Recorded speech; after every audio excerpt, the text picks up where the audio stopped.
What is good, everyone? Welcome to the channel. My name is Paul. I make videos about Japanese society, life, and culture from the viewpoint of a long-term foreign resident. I've been in Japan for 20 years. And if you've watched the channel, you know I talk about a variety of Japan-related topics, things that are society-wide, things that I have an opinion about or want to share some insight or give advice on. But I also do personal topics, things that where I'm talking about myself and my own personal experience here in Japan. And that's one of those topics that I'm going to be doing today. Basically, I'm going to be talking about something that's deeply personal and kind of addressing the question I get a lot of why I love Japan or why do I choose to live in Japan. And just the fact that I've done maybe 2 or 3 videos on this shows that it's a hard thing to explain in many ways. It's so much more than just like the macro things like, oh, it's a safe country and it has great infrastructure and I have a nice career and family life, etc. It goes beyond the larger cultural aspects as well, such as the, enjoying summer festivals or the awe that I feel when I visit a really cool temple, for example. Today's topic is going a lot more into the komakai, or like the small, detailed things. Specifically small, everyday things in Japanese society that never fail to make me smile or make me feel happy. Kind of like how a cat lover always feels a little burst of happiness when they see a cat. Oh, a cat. Right? Kind of like that. So that's what I'm going to be talking about. But before I do, I just want to give a big thank you to Sakurako. Sakurako is sponsoring this video today. They are a artisan snack box company. It's a subscription service where you have delicious goodies sent from Japan anywhere in the world to your front door. And basically, I'll give you more information about that a little bit later. I also want to give a big thank you to the friends of the channel. We have blasted past 5,000 subscribers, which is a pretty cool milestone. And yeah, I want to give a big hearty thank you to all of you and invite those of you who are not subscribed to join us. Next step, I guess, is 10,000. Let's see if we can double it, sometime early in 2025. So let's get started with the topic. The first thing I want to mention that never fails to make me smile is something that I mentioned a couple of videos ago, and that is the really tiny children, the daycare and kindergarten children that are on a little outing somewhere in the middle of the city, and their caretakers have put them into these carts that kind of look like a mail cart, and they're wheeling them through the city, and they're all got their hands up and they're peering over the side of the cart, and they're just so adorable in their color coordinated hats. It never fails to make me smile. That's something I always love to see. The second small detail that whenever I see it I just smile to myself is the OL shuffle, or the office lady run. Basically, it's when a woman working in an office is trying to show that she's in a hurry to go get something done, and she does this like shuffle across the room or through the hallways, and it looks like a run, except that she's still going at a walking pace. So she looks really busy and in a hurry, except not actually moving faster. The OL shuffle. Basically, I can't help but smile whenever I see that. I don't know, maybe it's a defense mechanism to show I'm really busy, so don't ask me to do anything else. I've already got this that I've got to do. I don't know what it is exactly, but that OL shuffle is pretty cute in my opinion. On the other end of the spectrum, I'm going to talk about a few things about older men. So oji-chan, like grandpa, or oji-san, like uncles. And the first one you're probably going to think is super weird, but I can't help but smile whenever I see this.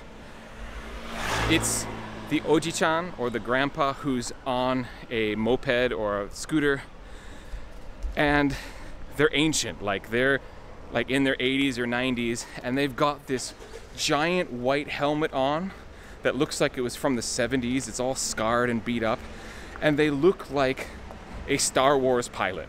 They look like one of those pilots in Star Wars, except they're the age of Yoda. So I don't know why, but whenever I see that, I'm just like, that's kind of adorable. That's kind of cute. They've probably been riding that scooter, wearing that helmet for 30 years. So, well, I guess if it's the 70s, it'd be 40 years. 50 years, oh my god, I'm old. At any rate, okay, just skip through that tunnel because with the cars going through, the audio is going to be pretty distorted. The second one that has to do with older men, this time with oji-san or uncles, is the super oshare, dressed to the nines with no place to go oji-san. The guy who's nailed this put together, well done outfit, looks expensive, and they're just in the local supermarket. Like maybe they're on an outing with their family or their wife or something, but they've nailed the look, they look really good, and why they're so dressed up, it's kind of hard to fathom. Maybe I saw this a lot more when I lived in the Hayama area, which is a pretty bougie beachside boutique town with a lot of money, but yeah, I did used to see that a lot. Maybe not so much now where I live, but definitely when I go out in Yokohama sometimes you'll see the super oshare oji-san. But the final one that I'll talk about for the grandpa, the Jiji or the Oji-chan who walks around the neighborhood and has a radio just strapped to their belt, and it's playing out loud and everyone in the neighborhood who walks by him can hear it, and it's turned up a little bit because, you know, he's 80 years old and probably has kind of poor hearing at this point. And I don't know, it's weird. It's like the Star Wars scooter guy. It just makes me smile for some reason. I don't know why I find it amusing, but it's these little details in daily life that, I don't know, they keep me entertained in a way that when I'm back in the States or something like that, it's just like everything is mundane, whereas here the mundane can turn out to be amusing. Okay, leaving the gentlemen for a moment, let's talk about the ladies. One thing I always find cute or amusing here in Japan is what I call the obasan hop, the obasan jump, or whatever you might want to call it when they start their bicycle. You almost never see women swing their leg over the bicycle and then just start pedaling. There's always this little, like, put one leg on the pedal and then push off 2 times and then swing your leg over when you've already gotten the bicycle into motion. The auntie hop, basically. And I don't know why that seems to be the preferred method of starting a bicycle in Japan. Yeah, that hop to start the bike is always cute whenever I see it.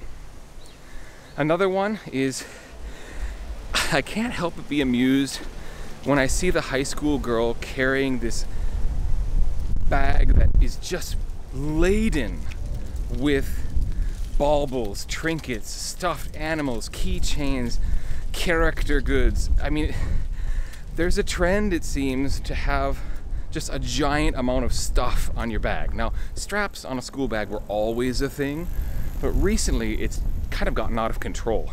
Now, there's a girl on the same train that I use for my commute every day, and if it wouldn't give off creepy old guy vibes, I really want to just ask her, how much does that bag weigh?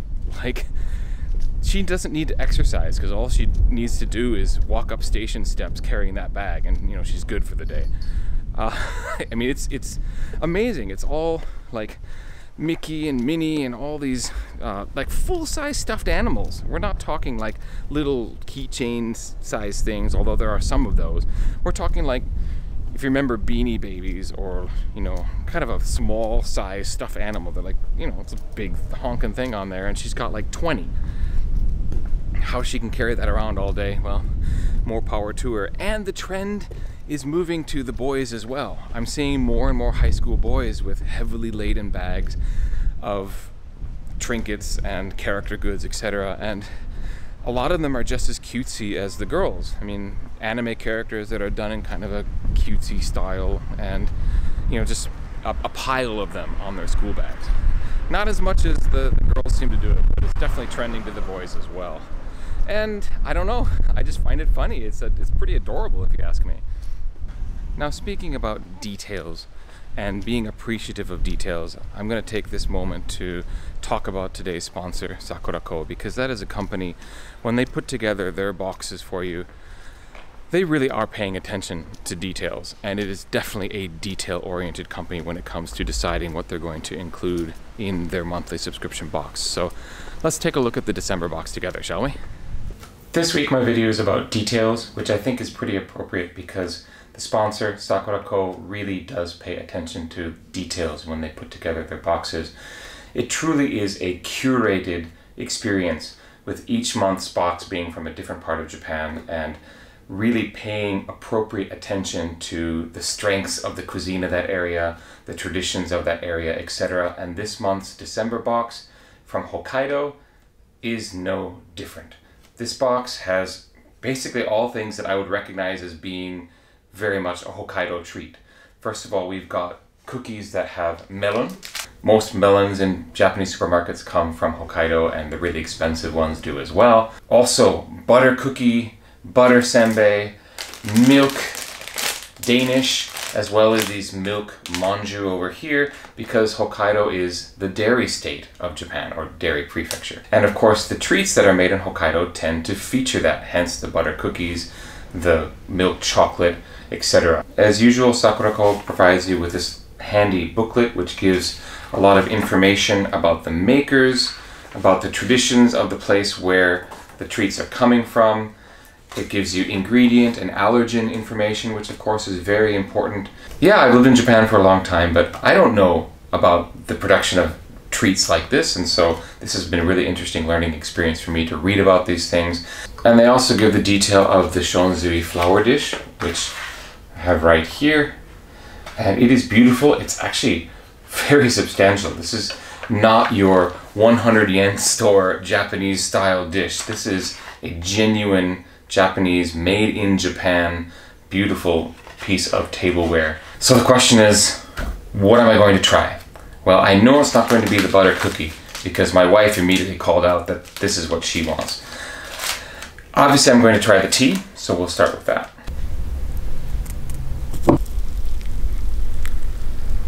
Now, of course, I'm going to enjoy this tea in the teacup that I received in the Sakura Co. September box. Itadakimasu.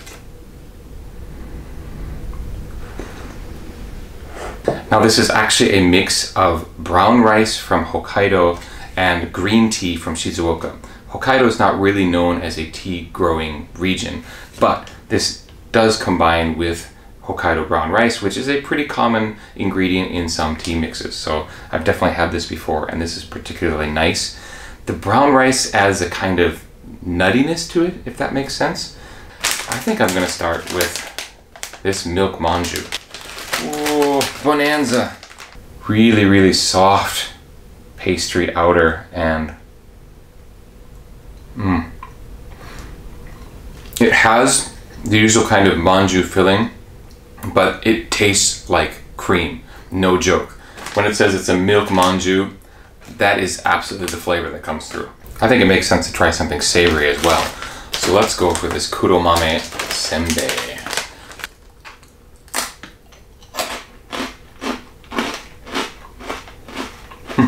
Quality, like this is better than the normal ones I buy in the supermarket. So if you start a subscription with Sakura Co., you're going to receive a box like this every month, and in it will be things from a different region, all curated very carefully by the folks at Sakura Co. And it will always include a piece of dishware, it will always include tea, and a variety of sweets that are both salty and savory that really showcase the specialties of the region that it's coming from. And if you order using my link and code below, you will get $5 off your first subscription, and you'll get this sent to your door every single month. Curated items, delicious, salty, sweet, all these different sensations, with this beautiful book that will tell you everything about the makers and the products themselves, curated from the place that they're specializing in that month. I have to say, they really perform a really good service. They really come through with wonderful items. I've had 3 boxes from them, and they've all been magnificent and not enjoyed only by me, but by my family as well. So I highly recommend that you try them out. It is a great way to directly support my channel and allow me to keep making content and branching out and trying new things with the channel. So yes, thanks again to Sakura Co. for sponsoring this video. Okay, there's 3 more that I want to mention. And two of them have to do with bowing. The first kind of character trait that I find amusing every time I see it is the bowing competition at the end of a conversation between two Japanese, where they're making their leave of each other and they're like, sumimasen, mata ne, o shiteri shimasu, osaki ni, whatever it is. They're going on and it's bow, bow, bow, bow. They're bowing again and again, and it's just like, when are they going to end and actually part? I will say that I probably see this more often with the older generations, especially like two little old ladies who've just had a conversation on the street. There'll be this bowing back and forth, especially if there's been a gift exchanged, or if, you know, some favor has been rendered or something like that. Then you will see the bowing competition back and forth.